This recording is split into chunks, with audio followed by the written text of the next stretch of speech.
What's up everybody? Welcome back to Blossom. I blossomed today. Did you? I hope you did, and if you didn't, I hope it happens to you soon. I would like to tell you a story about something that happened back a while, and it may serve as maybe a warning to some people, it may serve as a cautionary tale. It has a happy ending, for me. And this story is about used car salesmen and my theory that I think that they're at least 20 to 30 years behind the times. I don't have anything against used car salesmen. They're serving a purpose. It's very nice of them to be doing what they're doing. I think that some of them can handle to reframe their style. So I found myself in a situation that I had a car, I no longer had that car, and I had to find a new one fast. I needed it for work, and I needed to go around and do a bunch of hobbies because I have a bajillion hobbies. I was fortunate enough to use my mom's car at the time. I was able to bring her to work in the morning and then go to my work, and then when I was done, I could go get her when she was done. It was all very convenient. I'm very lucky that it turned out that way. In that same time, I was able to do some research, do some homework, and figure out exactly what car I wanted. I knew what make and model I wanted. I knew how many MPGs I wanted it to have. I knew that I wanted it to be a compact car. I didn't care much about the name or the color. I didn't care if some celebrity was driving the same car. I knew what I wanted and I had done the work. So I called and made an appointment at a local dealership and showed up and worked with one person first, and she was very perceptive, even though she was giving me pitches and saying you might want a hatchback or this is really useful. I was steadfast in having a compact car, and so she caught on to that and respected that, and so gave me what I really wanted, what I actually came for. And she was really good about that. She was very patient. She had failed to mention to me that this was her last day at that dealership, and so when I called her a couple days later, she said, "I'm not with them anymore." And I thought, WTF, you could have told me this. Anyway, things were transferred over to one of her coworkers, a man who had, let's say he had more experience, and this is to say that I estimate him to be a man over 50. There's nothing against men over 50, it's just relevant to the rest of the story in my opinion. So I was sitting down in this man's office with my mom next to me because after signing the papers today, I was going to drive my new car home and she was going to take her car home. So my mom's sitting next to me in his office and I'm talking to him about something like how economical and eco-friendly it is to have MPGs over 30.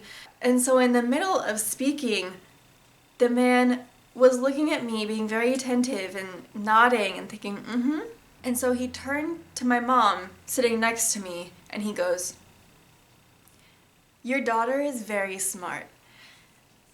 And that's not exactly how he said it, that's not exactly how the tone was. I can't duplicate that, and it's not completely relevant. It's less about the tone, it was more about the message that he was sending, because I was taken aback by it and I had no choice but to pause and think, thank you for saying that. I'd rather you say that to me. Because while mom deserves all the credit in the world, she's a great mom. My dad also had a part in raising me. They raised 3 amazing kids, very smart kids. I'm the one who did the work.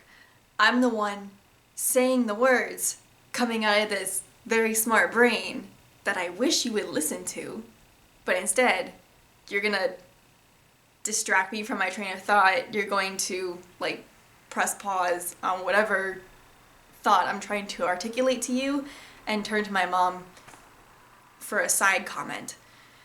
Thank you. Say it to me. It can be said that in my mind that was the first mark against him. It's not that I was counting strikes, but it sort of changed the way that the rest of our interactions went because I had that impression of him and I thought, oh, now I know that about you, and that's going to inform how I handle the rest of this. Throughout the rest of the time, signing the papers and waiting for faxes to come back and everything, he was making jokes, he was being charming, and I didn't really want to laugh. I thought that some of the things he said were funny. I'm not taking that away from him, but to me, laughing meant losing focus, losing control. I realize how vulnerable I am being a young woman coming to buy a car and financing it on my own. I didn't expect to be bamboozled, and I wasn't, but I didn't want to take that risk. Even though my mother was sitting next to me, she's also a woman. If somebody is going to have some subconscious, misogynistic, or old age ideologies sitting in the back of their mind that they're unaware of, then it can manifest, and without even intending it, you can be taking advantage of two women, or even one woman, afraid of being screwed over. I didn't want to lose focus because I wanted to exude confidence. I wanted to take this step of becoming an adult woman at the age of 24. So we got all the papers signed, we got the loan figured out, we got my credit score, and we tore off all the perforated pages, like the white one, the yellow one, the blue one, the pink one, the green one, the purple one, the beige one, whatever. And everybody has their papers. I had a whole folder with all of these papers, got it all tidy and organized. And then I sat back and had a big sigh. And then he looks at me and says, "Smile, you just got a car." And I looked at him like, bitch, I know that when I drive this car off the lot, it's going to depreciate every single second. I know how much money I just spent on it. I know how long I'm going to be paying for it. How many years are coming out of my paycheck to pay for this car. And I know that it was worth something for your commission. This is all business. If you wanted to not have my business, I could have walked out. My presence here was a gift to you. I'll smile when you give me the keys, and I'll smile when I park it at my house tonight. Gimme.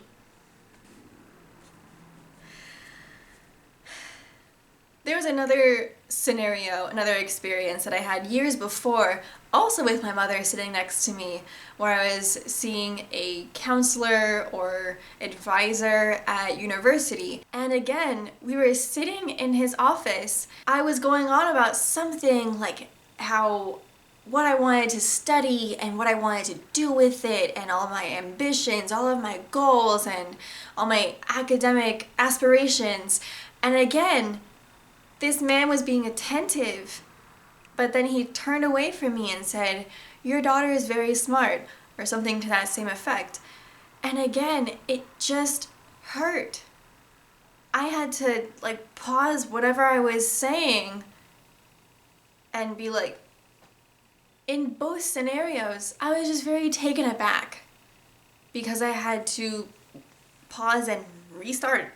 So it was a hurtful thing for someone to be looking at me, paying attention to me, and then make a comment to the side as if I wasn't the one who deserved that compliment.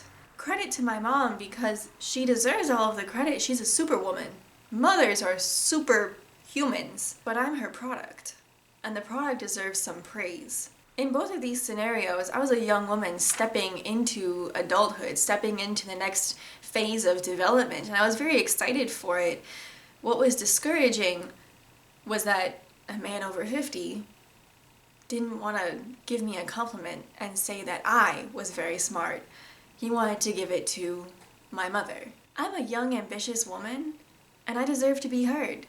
So if anybody thinks that I'm smart, I deserve to be told to my face. I deserve attention, and I deserve attentiveness from my listeners by looking me in the eye, being receptive, being reflective, and letting me go get my cupcakes at the oven. So anyway, that's my story for today. And that was a story of how I blossomed, even just a little bit, and I hope that you can take this with you. Think about it. If you enjoyed this video, go ahead and like. If you have a comment about a similar scenario that happened to you or someone that you know, if you are able to share that information comfortably, go ahead and leave a comment below. If you have any feedback about what you would have done or any advice to young men and women going through these scenarios of buying used cars and talking to college counselors, you can go ahead and leave comments below as well. If you are excited about what other content I can share with you, or you just want to see my face and hear my voice a little bit more, go ahead and subscribe for me. Regardless of what you do, be kind to yourself, be kind to others, be patient with yourself and others, and work on your own blossom. Be well, and until next time, bye!